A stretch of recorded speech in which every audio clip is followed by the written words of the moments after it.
लौट आया समंदर, सीएम बने देवेंद्र। क्या अब आगे होगा बड़ा बवंडर? क्या छोड़ देंगे फडणवीस एकनाथ का साथ, या फिर सीएम के रूप में पहनेंगे कांटों से भरा ताज? नमस्कार, स्वागत है आप सबका आयुन भारत पर। मैं हूं आपके साथ तनिषा भारद्वाज। देवेंद्र फडणवीस ने मुंबई के आजाद मैदान में तीसरी बार महाराष्ट्र के मुख्यमंत्री पद की शपथ ले ली है।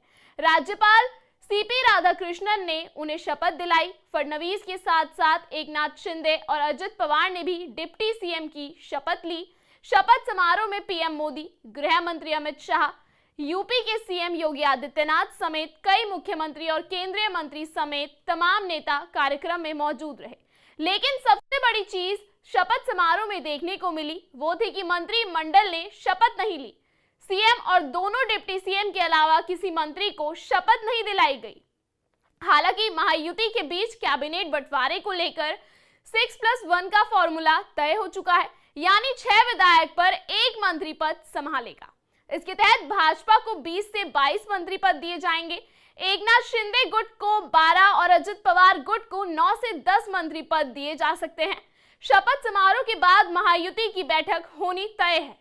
आगे की रणनीति और मंत्रिमंडल के गठन पर चर्चा हो सकती है, लेकिन अजित पवार हो सकता है इस बात पर सहमत ना हो। अजित पवार का कहना है कि स्ट्राइक रेट के हिसाब से सीट्स होनी चाहिए, और सबसे बड़ी बात यह है कि शिंदे अपने मंत्रिमंडल को लेकर तैयार नहीं था, जिस वजह से आज मंत्रिमंडल ने शपथ नहीं ली है। महाराष्ट्र में चुनाव के नतीजे आने की बाद से कौन बनेगा महाराष्ट्र का सीएम, इस बात का अनुमान लगाने की कोशिश की जा रही थी। हालांकि सबको पता था कि नए सीएम देवेंद्र फडणवीस होंगे, लेकिन फिर भी इतना समय लग रहा था, इसलिए सबके दिमाग में एक आशंका थी। लेकिन अब यह आशंका भी दूर हो गई है, क्योंकि देवेंद्र फडणवीस ने फिर से एक बार सीएम पद की शपथ ले ली है। उनके साथ साथ अजित पवार और एकनाथ शिंदे ने भी अपना पद डिप्टी सीएम का ग्रहण कर लिया है। देवेंद्र फडणवीस ने सियासत में किस्मत आजमाने का फैसला तो बहुत पहले ही ले लिया था। पहली कामयाबी मिली उन्हें 1992 में, वह पार्षद बने, और 1997 में नागपुर के मेयर। पिछले विधानसभा और लोकसभा चुनावों के अनुभव देवेंद्र फडणवीस के लिए भी काफी महंगे रहे हैं। 2019 में अजित पवार के साथ मिलकर शपथ भी ली, लेकिन चंद घंटों भीतर ही हाथ से सत्ता चली गई और फडणवीस को इस्तीफा देना पड़ गया। विधानसभा सत्र के दौरान देवेंद्र फडणवीस ने शायराना अंदाज में कहा था कि मेरा पानी उतरता देख मेरे किनारों पर घर मत बसा लेना, मैं समंदर हूं, लौट कर वापस जरूर आऊंगा। जिस समंदर ने लौट कर आने का वादा किया था, वो फिर आज लौट आया है। इस 5 साल के दौरान संघर्ष रहा, तिरस्कार भी कम नहीं सहा, लेकिन जिस लगन से वह लगे रहे, उसने फिर एक बार मुख्यमंत्री की गद्दी फडणवीस के हाथ हो गई है। चेहरे तो वही हैं, लेकिन इस बार सत्ता के समीकरण बदल गए हैं। महाराष्ट्र चुनाव के नतीजे आने के बाद से सब इस सोच में पड़ गए थे कि महाराष्ट्र का सीएम बनेगा कौन। इस बीच महाराष्ट्र में बीजेपी ने देवेंद्र फडणवीस को महाराष्ट्र का नया मुख्यमंत्री चुनकर इस सवाल पर विराम लगा दिया है कि महायुति की ओर से कौन राज्य की बागडोर संभालेगा।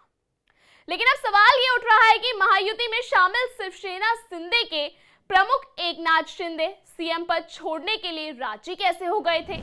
शिंदे के सामने और कोई चारा नहीं था।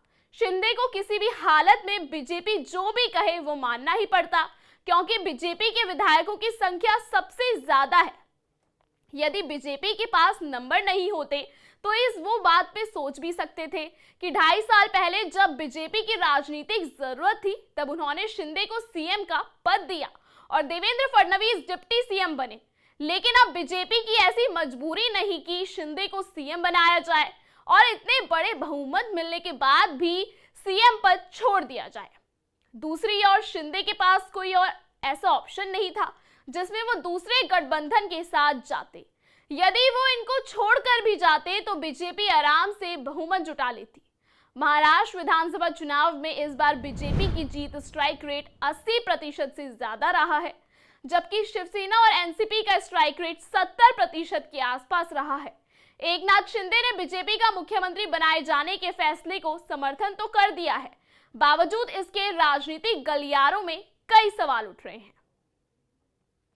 अब देखना यह होगा कि मंत्रिमंडल की शपथ ग्रहण कौन करेगा और किसके हाथ कौन कौन सा डिपार्टमेंट लगेगा।